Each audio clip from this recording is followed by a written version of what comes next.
Bienvenue à Math Infinité, la chaîne consacrée à l'enseignement des mathématiques à l'université. Alors cette vidéo est dans la suite de la série sur les exercices de révision.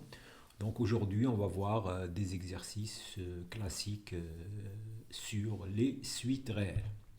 Alors si tu es nouveau, donc tu peux aller faire un tour du côté des playlists de la chaîne. Il y a tout un contenu adapté à l'université et aux classes prépa.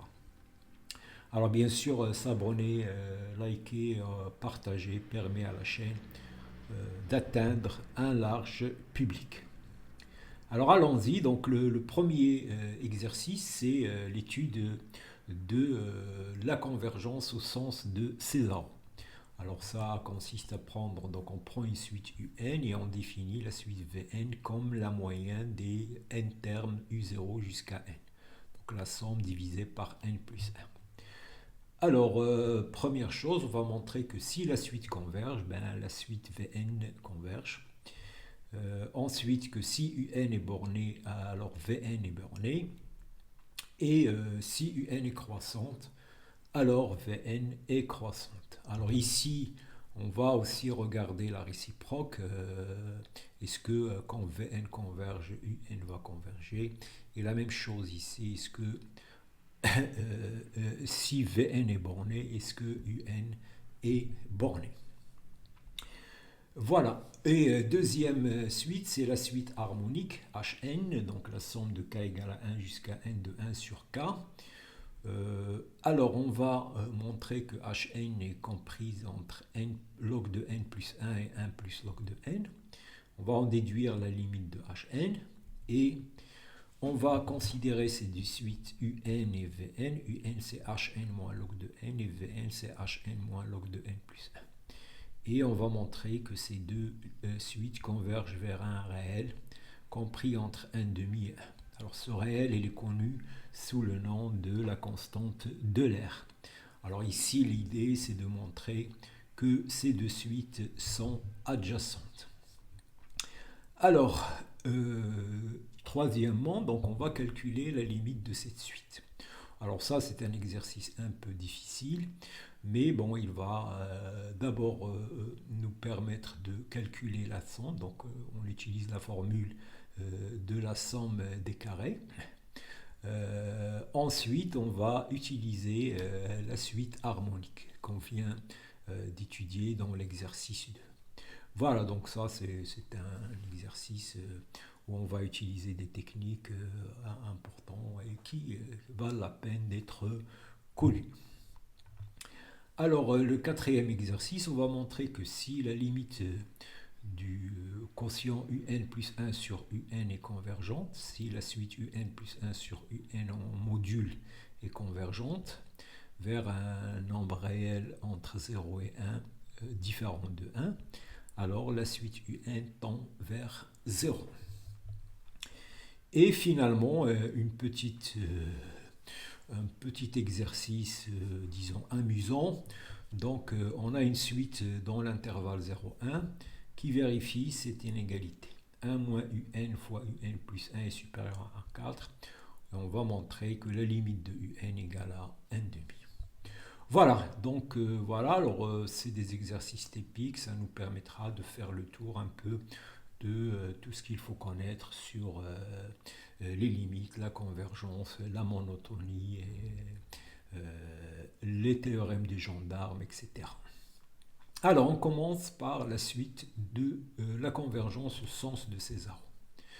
Donc on va supposer que Un converge et on va montrer que Vn converge.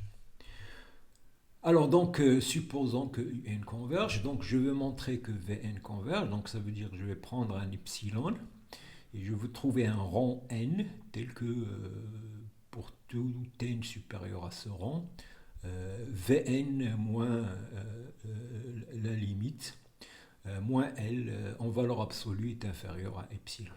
Alors on va montrer en fait si Un converge vers L, alors Vn converge vers L. Et ça, c'est naturel parce que Vn, en quelque sorte, c'est le barycentre des termes U0, Un. Donc si si les termes de la suite vont s'accumuler auprès d'un point, le barycentre va rester dans ce voisinage.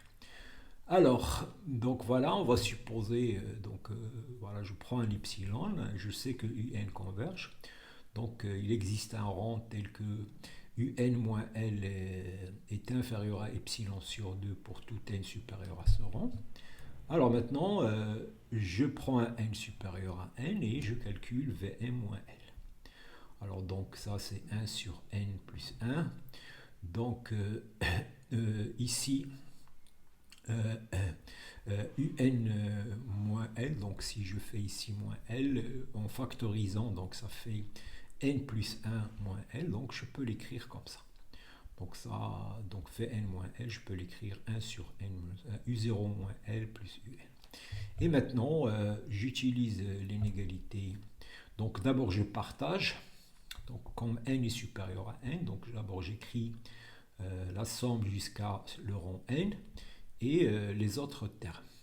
Alors ceux-là, je sais que quel que soit n supérieur, j'ai ça, donc ces termes-là sont inférieurs à epsilon sur 2. Ça, c'est une constante.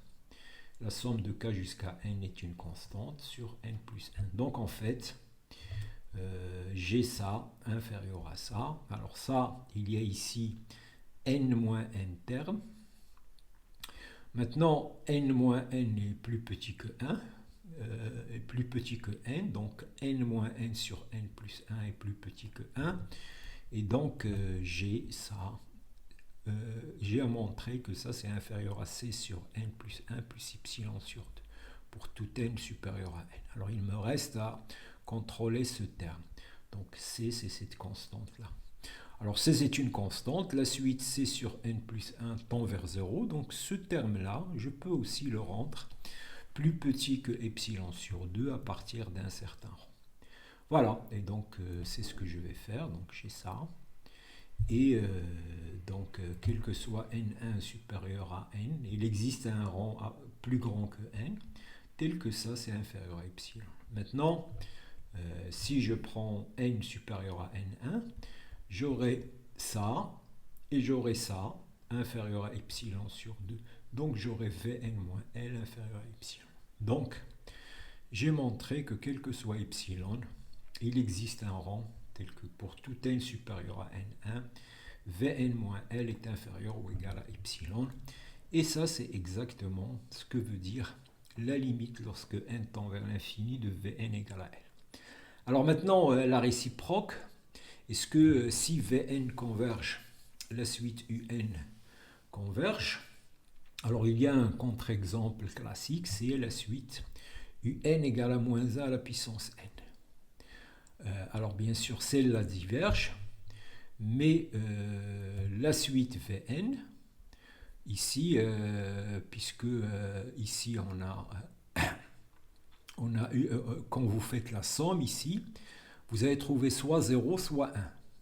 Donc vous avez Vn est inférieur à 1 sur n plus 1, toujours, puisque si vous faites la somme, il y aura, si n est pair, il va y avoir 1, ici n est impair, il y aura des 1 moins 1, ça va simplifier. Donc la somme pour cette suite, c'est soit 0, soit 1. Et donc Vn est inférieur à 1 sur n plus 1, donc Vn tend vers 0. Donc j'ai Vn qui converge, mais la suite Un diverge. Donc la réciproque est fausse.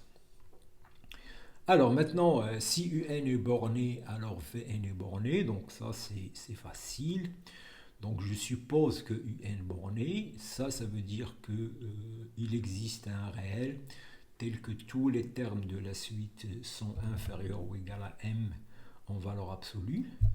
Alors maintenant, si je calcule la valeur absolue de Vn, une égalité triangulaire, ça c'est inférieur à 1 sur n plus 1, norme U0 plus Un. Alors comme ce terme sont tous inférieurs à m, ça va être inférieur, ici il y a n plus 1m, et donc je vais trouver m, donc Vn est borné. Alors là aussi, la réciproque n'est pas vraie. Vn peut être borné sans que un ne soit borné. Alors, il y a un exemple. Si je prends cette suite, un égale à moins 1 à la puissance n partie entière de n sur 2. Alors si n est pair, ça c'est p, donc la partie entière c'est p. Si n est impair, c'est moins p. Et donc voilà, donc alors on voit bien que cette suite un n'est pas bornée, puisque la suite des termes impairs va tendre vers l'infini. Donc un n'est pas borné, puisque si vous prenez la suite u de n, u de p égale à p, il tend vers l'infini. Donc un n'est pas borné. Par contre, si vous calculez v de p plus 1, et bien à cause du fait que c'est p quand c'est pair et c'est moins p quand c'est pair, donc vous allez trouver 0 ici. Et pour 2p, vous allez trouver p sur 2p plus 1. Donc ça, de toute façon, c'est toujours inférieur à 1,5. Ça, c'est inférieur à 1,5. Et donc Vn est borné et Un n'est pas borné. Voilà, donc la réciproque est fausse. Alors maintenant, on va montrer que si Un est croissante, alors Vn est croissante. Donc on suppose Un croissante, donc ça veut dire que quel que soit n, Un plus 1 moins Un est positif. Et on va calculer Vn plus 1 moins Vn. Donc Vn plus 1 c'est 1 sur n plus 2, la somme de k égale à 0, n plus 1 uk, et ici moins 1 sur n, la somme de k égale à 0 uk. Alors je réduis en même dénominateur, n plus 1, n plus 2. Donc là, je multiplie par n plus 1, et là, je multiplie par n plus 2. Alors maintenant, j'ai ça, c'est n plus 1 moins n plus 1 plus 1. Donc n plus 1 moins n plus 1, cette somme, ça va simplifier, sauf pour k égale à n plus 1. Donc je vais trouver égal à n plus 1 un plus 1 moins... ici j'écris ça, n plus 1 moins 700. Voilà, donc là en simplifiant. Maintenant ça, je peux l'écrire aussi comme ça. N plus 1 un plus 1, c'est la somme de un plus 1 de 0 à n. Et maintenant, un plus 1 moins uk, c'est positif puisque k est plus petit que n. Et donc, c'est positif et donc la suite Vn est croissante. Voilà. Et donc voilà, on a fini avec les suites de César. Alors maintenant, la suite harmonique, Hn. Alors on va montrer, alors donc ça c'est un classique du genre, donc on va montrer que Hn est compris entre log de n plus 1 et 1 plus log de n. Alors pour cela, donc je prends un n supérieur ou égal à 1 et je prends k entre 1 et n. Donc je vais avoir pour tout x dans cet intervalle, k plus 1, j'ai 1 sur x est plus petit que 1 sur k, et plus grand que 1 plus k1, puisque la fonction 1 sur x est décroissante. Donc le sens va s'inverser. Je passe aux intégrales. Donc quand j'intègre, donc j'ai ici somme de k plus 1 sur x dx inférieur à ça. Et ça, alors ça, c'est une constante, donc c'est 1 sur k plus 1 fois k plus 1k, donc ça c'est 1 sur k plus 1, et ça c'est 1 sur k. Donc voilà, j'ai montré ça. Alors maintenant, si je calcule Hn, c'est la somme de k égale à 1 de 1 sur k, celui-là, donc ça va être la somme de ça, de k égale à 1 jusqu'à n de ça. Alors ça, c'est l'intégrale, la règle de Tchède, donc ça c'est l'intégrale de 1 jusqu'à n plus 1. Et ça c'est le log de n plus 1 par définition, du log. Et donc j'ai montré que Hn est supérieur à log de n plus 1. Maintenant, si je calcule cette somme, la somme de k égale à 1 jusqu'à n moins 1, ça c'est la même chose que la somme de k égale à 2 jusqu'à n, puisque si vous remplacez ici par quand k égale à 1, ici c'est 2, et quand j'arrive ici à n moins 1, là c'est n. Donc j'ai ça. Alors ça c'est Hn moins 1. Alors ça, d'après cette formule, c'est plus petit que cette somme. Cette somme, c'est l'intégrale de 1 jusqu'à n, 1 sur x t de x, qui est égal à log de n, et donc voilà. Et donc on a montré que Hn est inférieur à log de n plus 1. Donc on a montré cette égalité. Alors bien sûr, la limite de Hn est supérieure à la limite de ça, mais ça tend vers l'infini. Donc la limite de Hn est égale à plus l'infini. Alors maintenant, je considère ces deux suites-là, un et vn, et on va montrer qu'ils convergent vers la même limite. Alors pour cela, on va montrer qu'ils sont adjacentes. Alors adjacente, ça veut dire que l'une est plus petite que l'autre. La plus petite est croissante, la plus grande est décroissante, et la différence tend vers 0. Donc voilà. Donc je calcule un moins vn. Donc un moins vn, donc c'est log de n plus 1 moins log de n. C'est log de n plus 1 sur n, c'est positif. Donc un est supérieur à vn. Alors maintenant, il faut montrer que vn est croissante et un est décroissante. Et la limite de la différence, là on a vu que la limite de la différence c'est 0. Puisque là, la limite c'est log de 1, c'est 0. Alors, un plus 1 moins un, donc c'est égal à ça.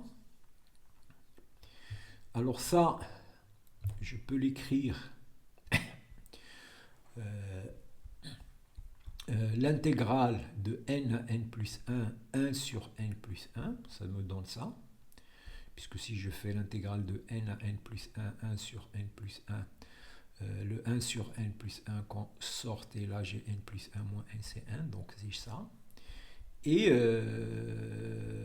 l'intégrale de n à n plus 1 de 1 sur x, c'est log de n plus 1 moins log de n, donc avec un signe moins, donc j'ai ça, donc j'ai bien ça. Alors maintenant, si je prends x entre n et n plus 1, je suis entre n et n plus 1, donc 1 sur n plus 1 est plus petit que 1 sur x. Bien sûr, la suite, et donc cette fonction est négative sur l'intervalle n plus 1, donc l'intégrale est négative. On fait la même chose pour vn plus 1 moins vn, donc on l'écrit de cette forme. Alors maintenant, cette fonction 1 sur n plus 1 moins 1 sur x sur l'intervalle n plus 1, elle est positive. Et donc l'intégrale est positive. Et donc voilà, et la suite un est décroissante, vn est croissante, et la limite de la différence égale à 0. Et donc le théorème des suites adjacentes, un et vn convergent vers la même limite lambda. Alors maintenant on va montrer que lambda est compris entre 0. Alors bien sûr, lambda est plus grand que vn, puisque vn est croissante et converge vers lambda, et un est décroissante et converge vers lambda. Donc lambda est compris entre un et vn. Alors si je prends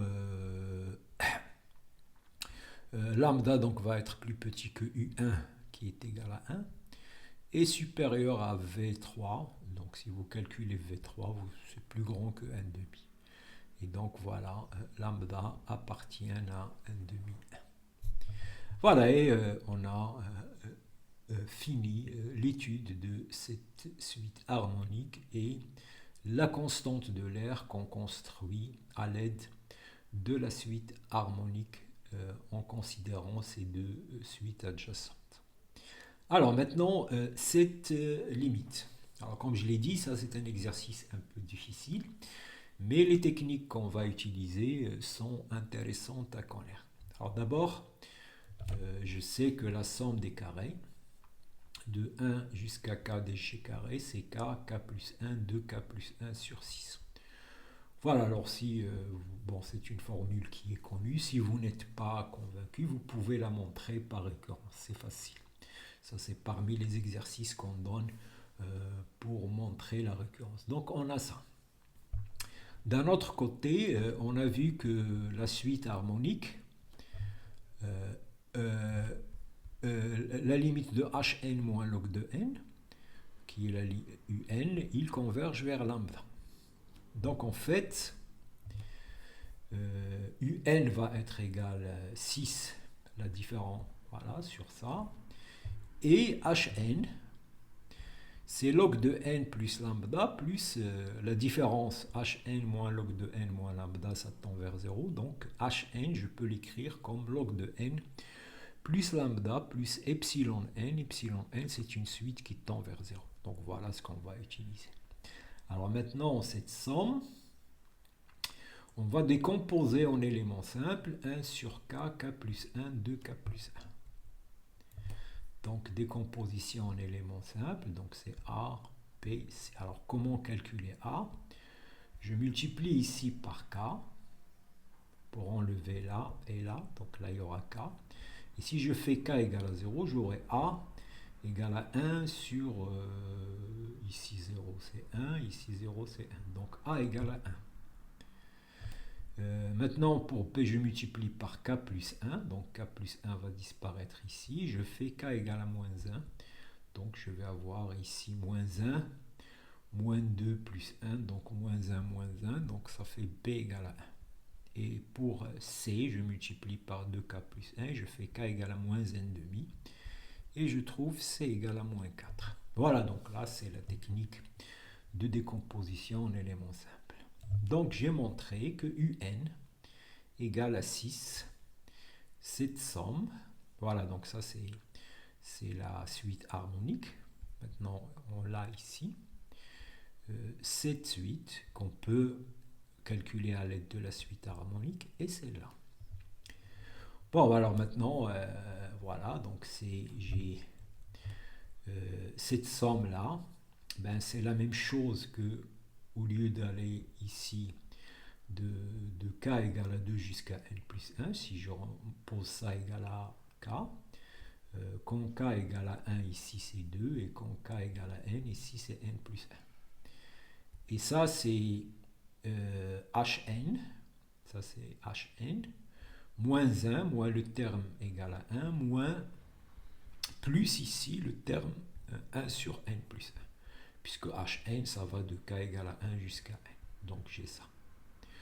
Donc maintenant, ben ça plus ça, donc j'ai montré que ça, plus ça, c'est 2 fois hn, donc c'est 2 log de n plus lambda, plus 2 epsilon, moins 1, plus 1 sur n plus 1. Alors, il me reste ce terme-là. Alors, ce terme, donc ça, j'ai ça, donc il me reste ce terme. Alors, ce terme, donc ça, c'est le somme de k égale à 1 jusqu'à n de 1 sur les impairs ici. Donc ça revient à faire tous la somme de k égale à 1 jusqu'à 2n plus 1 et enlever les pairs. Donc si on enlève les pairs, il restera que les impairs. Et donc j'ai ça égal à ça avec moins 1 ici.